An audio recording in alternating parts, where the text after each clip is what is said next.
fellow Nightingale?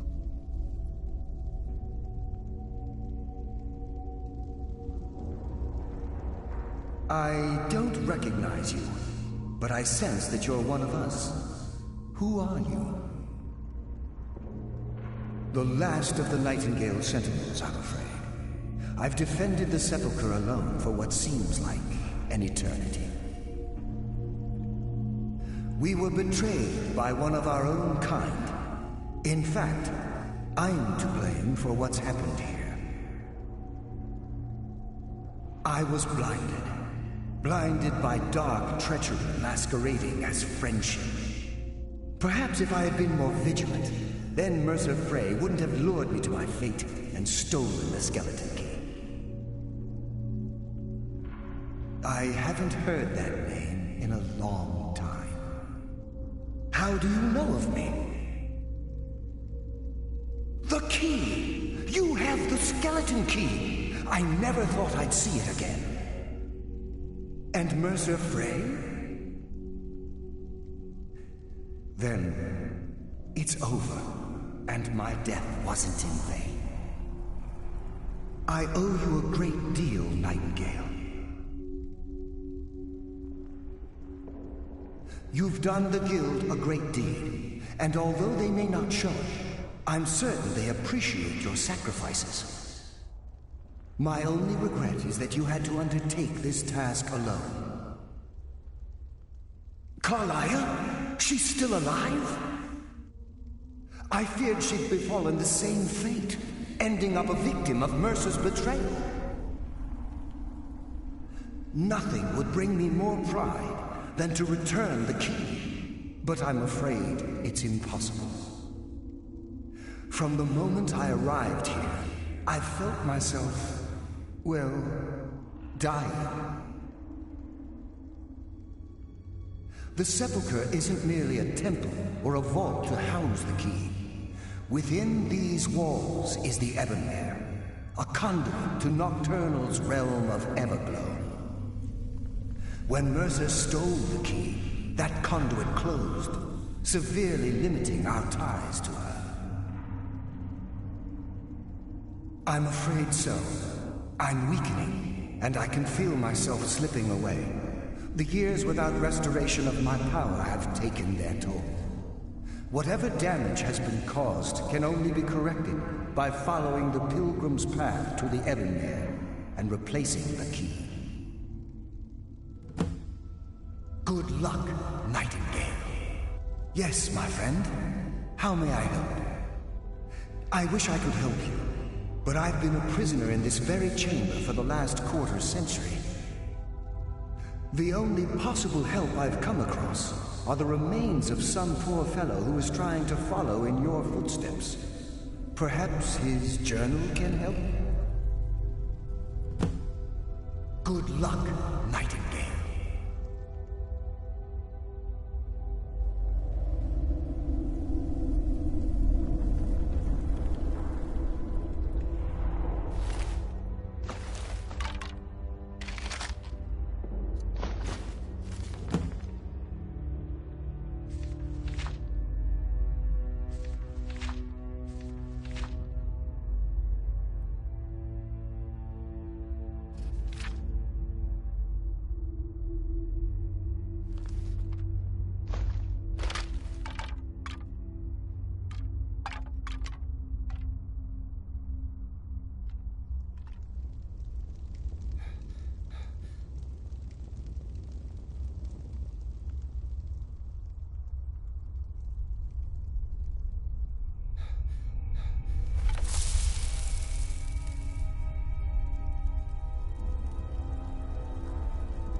What do we have here? It's been a number of years since I've set foot on your world. Or perhaps it's been moments. One tends to lose track. So, once again, the key has been stolen, and a champion returns it to the sepulchre. Now that the Ebonmere has been restored, you stand before me awaiting your accolades. A pat on your head, a kiss on your cheek. What you fail to realize is your actions were expected and represent nothing more than the fulfillment of your agreement. Don't mistake my tone for displeasure. After all, you've obediently performed your duties to the letter. But we both know this has little to do with honor and oaths and loyalty. It's about the reward, the prize. Fear not. You'll have your trinkets, your desire for power, your hunger for wealth. I bid you to drink deeply from the Ebonmere mortal, for this is where the agent of Nocturnal is born. The oath has been struck, the die has been cast, and your fate awaits you in the Everglow. Farewell, Nightingale. See to it that he stays this time, won't you?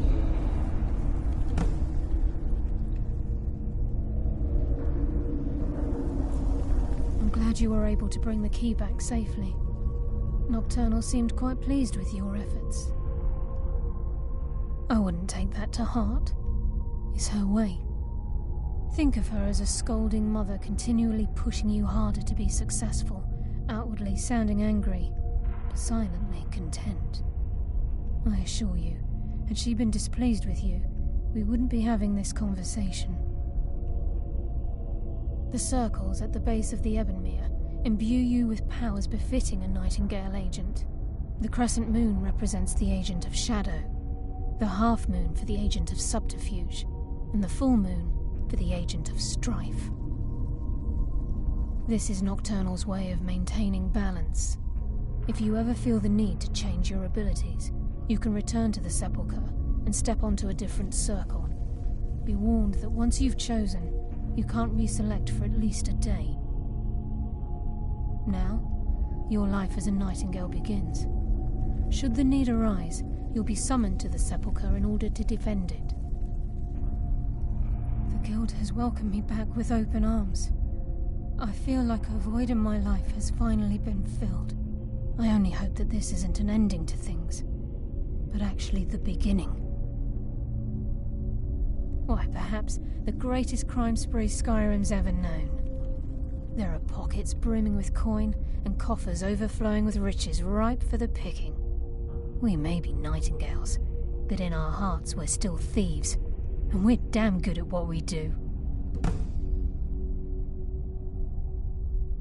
This agent of strife can send forth a tendril of pure darkness into the heart of another, causing great injury to them. At the same time, this tether will bolster the agent's own life force, making him stronger.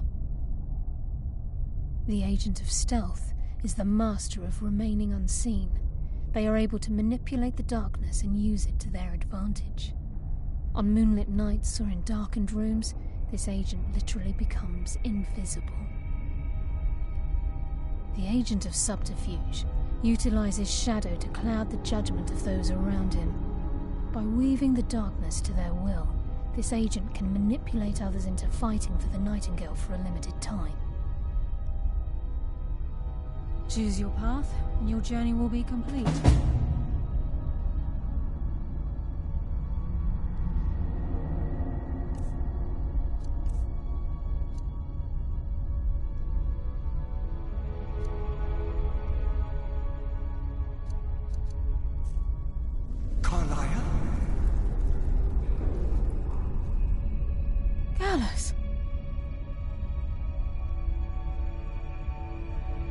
I feared I would never see you again.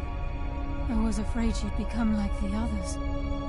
If it were not for the actions of this Nightingale, your fears would have come true. He honors us all. What will you do now, my love? Nocturnal calls me to the Everglow. My contract has been fulfilled. Will I ever see you again? When your debt to Nocturnal has been paid, we'll embrace once again. Gallus. Eyes open. Walk with the shadows. Goodbye, Carlyle.